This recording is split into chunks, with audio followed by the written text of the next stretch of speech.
We're not asking the right question about Biden. There is no end of commentary gently, and not so gently, urging President Biden to act his age and step aside. And all else being equal, I share that sentiment. I don't think we want a president ending his second term closer to 90 than he is to 80. But all else is never equal, and the commentaries that focus solely on Biden's central weakness, his age, are missing his mounting strengths. One reason for my hesitance to declare Biden too old to run in 2024 is that I thought his age was a problem in 2020, too. Everything people say about his age now was true then. He was halting on the stump. He fumbled words and phrases. But I'd argue the problem was worse then. The linguistic stumbles were paired with an aging outlook. Biden reminisced fondly about his relationships with segregationist senators and seemed to think the bipartisanship of yesteryear was recoverable in the present. He wielded his connection to Barack Obama as both spear and shield. It was the case for his candidacy and his all-purpose defense against attacks. But Biden wasn't Obama, and the Senate of the 1970s is long gone. Biden's problem in 2020, in other words, wasn't just his age. It was that he seemed stuck in the past. But Biden proved, and keeps proving, doubters like me wrong. He won the Democratic primary, even though voters had no shortage of fresher faces to choose from. He won the general election handily, despite Donald Trump's vaunted talents as an insult comic and a social media force. Voters seemed perfectly happy with Biden as a communicator. Campaigns are a lengthy sprint. But governing is a marathon. Last year, as Biden's agenda languished, I found myself worried about his vigor again. Perhaps a younger, more energetic Biden would have proved better at managing relationships in the Senate. But then he passed a flurry of major bills, the Inflation Reduction Act, the CHIPS and Science Act, that amounted to a remarkable legislative record given the narrowness of Democrats' congressional majorities. His party defied expectations in the midterm elections, gaining a bit more power in the Senate and holding losses down in the House. His State of the Union address was widely regarded as a success. At some point, those of us who keep declaring Biden too old to do the job need to reckon with what they've missed until now and might still be missing. So let me give it a try. Members of my profession have built our lives around our mastery of words, and so we overestimate the importance of eloquence. We like politicians who speak as if Aaron Sorkin is cranking out their dialogue. But voters don't see malapropisms and run-on sentences and unfinished thoughts and occasional fabulism as the disqualifiers that we do. Ronald Reagan proved that, and George W. Bush proved it again. Then Trump tried to teach us the same lesson, and now Biden is taking his turn. And Biden's age has carried some quiet benefits.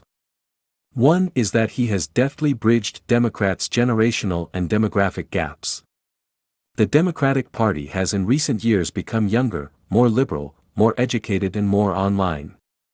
Biden's politics were formed in a past era, when blue-collar workers were still a core constituency and liberal was often an epithet. When Biden was younger and more combative, he might have sought to vanquish the left wing of his own party. Instead, he's welcomed them in and run an administration that has achieved something of a synthesis. Much of Biden's staff comes from the party's younger, more liberal wing. His core group of senior advisors is made up of longtime loyalists, forged in the same era he was. The result has been a policy agenda that reflects today's Democratic Party married to a political style that is more of a throwback.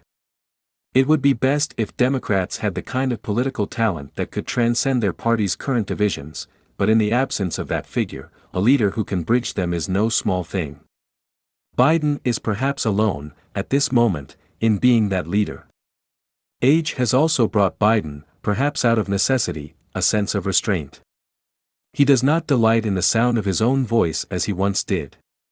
He leaves space for others, in particular Republicans, to reveal themselves to voters. We are used to politicians who always want to be the center of attention. But that carries costs. Francis Lee, a political scientist at Princeton, has shown that when presidents take strong positions on issues, they generate enormous backlash to the positions they take. Biden's relative quiet is perhaps why his policy agenda has remained more popular than he is, and why there was so much room for voters to focus on the dangers of Republicans in the midterms. Then there is what Biden will have in 2024 that he did not have in 2020, a record of his own. He has passed the largest infrastructure, climate, science and technology investments in a generation. Unemployment is 3.4%, its lowest level since 1969. Inflation is coming down. I think Biden's 2024 chances will revolve around whether the labor market remains tight as inflation ebbs more than they will revolve around his age. He has rallied a steady coalition against Russia and helped Ukraine keep its resistance alive. He has turned Trump's inchoate anger toward China into a suite of policies to make America and its allies less dependent on Chinese manufacturing and to actively slow China's technological progress.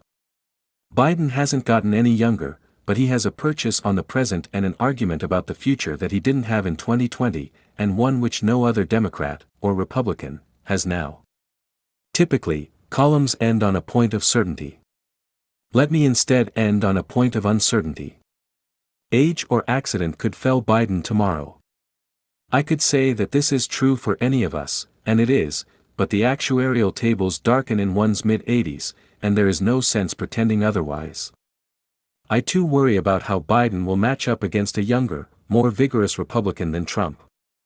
But there is a strength and purpose and substance to the re-election campaign he could run in 2024 that was absent in 2020.